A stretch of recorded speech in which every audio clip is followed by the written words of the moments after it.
Pernah nggak sih Anda ngerasa kerja itu kayak lari di tempat? Capeknya dapet, tapi kok rasanya nggak maju-maju? Nah, kali ini kita bakal coba bedah bareng-bareng gimana caranya mengubah perasaan itu. Gimana caranya supaya kerjaan kita terasa lebih manis, lebih bermakna, dan ya bahkan bisa berbuah pahala. Oke, kita mulai dari sini ya. Dan coba deh, kita jujur-jujuran sebentar. Apa jangan-jangan setiap pagi rasanya tuh berat banget buat berangkat kerja? Dan di kepala cuma ada satu pikiran, aduh, kapan ya jam pulang? Kalau ya, tenang, Anda nggak sendirian kok. Buat banyak orang, pekerjaan emang seringkali terasa kayak gini. Sebuah beban yang mau nggak mau harus dipikul setiap hari. Nah, disinilah kuncinya. Coba deh lihat perbandingan ini. Di satu sisi, kalau kita melihat pekerjaan sebagai beban, yang ada cuma capek, hati rasanya terpaksa, dan semuanya terasa pahit. Tapi coba geser sedikit cara pandang kita ke amanah. Tiba-tiba, langkah jadi lebih ringan, hati jadi lebih lapang, dan rasanya jadi manis. Ini bukan sulap loh, ini murni soal mindset. Dan perubahan inilah yang akan kita dalami sama-sama. Dan ternyata, pergeseran cara pandang ini punya pondasi yang kuat banget. Ayat ini seolah-olah ngingetin kita, semua yang kamu kerjain itu, ada yang nonton. Bukan cuma bos atau klien, tapi Allah dan Rasulnya juga melihat. Tiba-tiba, kerjaan kita bukan lagi cuma soal kerja, dapat gaji, selesai. Tapi jadi semacam panggung. Panggung buat nunjukin kesungguhan kita. Kesadaran ini aja, wah udah bisa ngubah segalanya kan? Oke, sekarang dari kenapa, kita pindah ke gimana. Prinsip praktis pertama yang bisa kita pegang adalah ihsan. Apa sih ihsan itu? Gampangnya melakukan sesuatu dengan cara terbaik yang kita bisa. Bukan cuma asal selesai, tapi hasilnya harus luar biasa. Nah, saat kita mulai melihat pekerjaan sebagai amanah, dorongan untuk bekerja dengan ihsan ini muncul begitu aja, secara alami.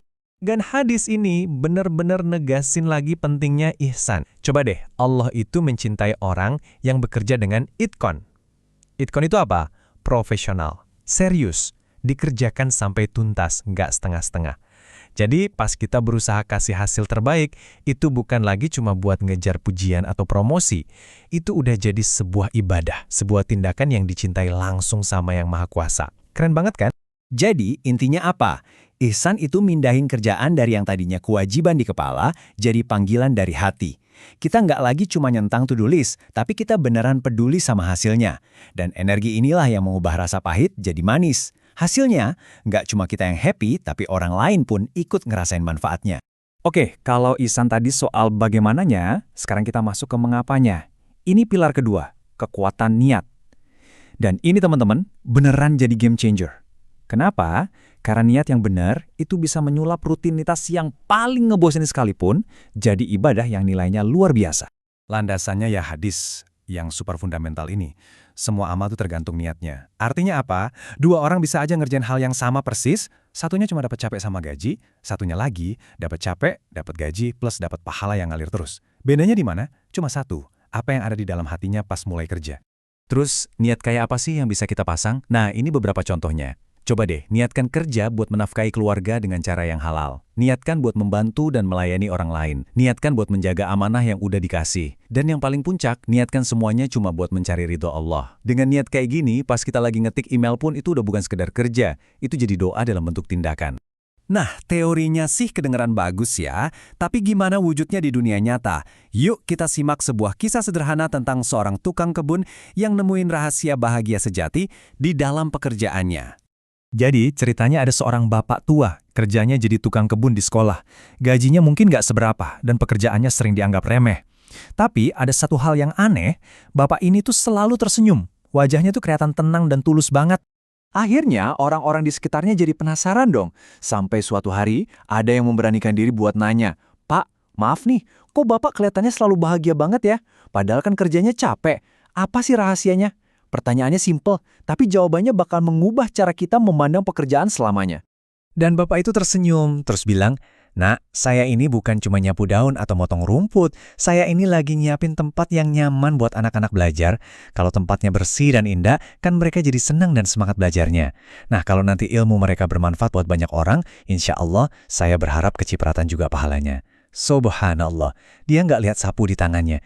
Dia lihat masa depan generasi di hadapannya. Kisah tukang kebun tadi itu bukti nyata banget ya, bahwa saat kita menemukan makna, saat kita mencintai apa yang kita kerjakan, rasa lelah itu nggak hilang, tapi rasanya jadi beda. Lelahnya jadi lelah yang manis. Dan ini penting banget buat diingat. Mencintai pekerjaan itu bukan berarti kita nggak bakal ngerasain capek lagi atau ketemu masalah. Bukan sulap, lelah itu pasti ada. Stres mungkin aja datang. Tapi bedanya, lelah itu sekarang punya tujuan. Bukan lagi lelah yang sia-sia, tapi lelah yang penuh makna. Kayak lelahnya seorang atlet yang latihan keras buat kejuaraan. Terus, apa aja sih buah manis yang bakal kita rasain? Coba bayangin, hati yang jauh lebih tenang pas kerja. Bangun pagi dengan tujuan hidup yang lebih jelas. Melihat hasil kerja kita ternyata beneran bermanfaat buat orang lain.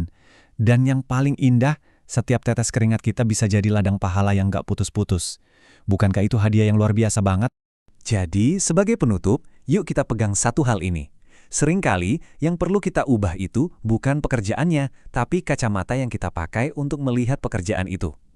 Mulai besok, coba deh lihat meja kerja Anda, laptop Anda, atau alat-alat kerja Anda bukan sebagai beban, tapi sebagai ladang. Ladang amal pribadi Anda. Pertanyaannya bukan lagi, apa yang harus saya kerjakan? Tapi, kebaikan apa yang bisa saya tanam di ladang saya hari ini?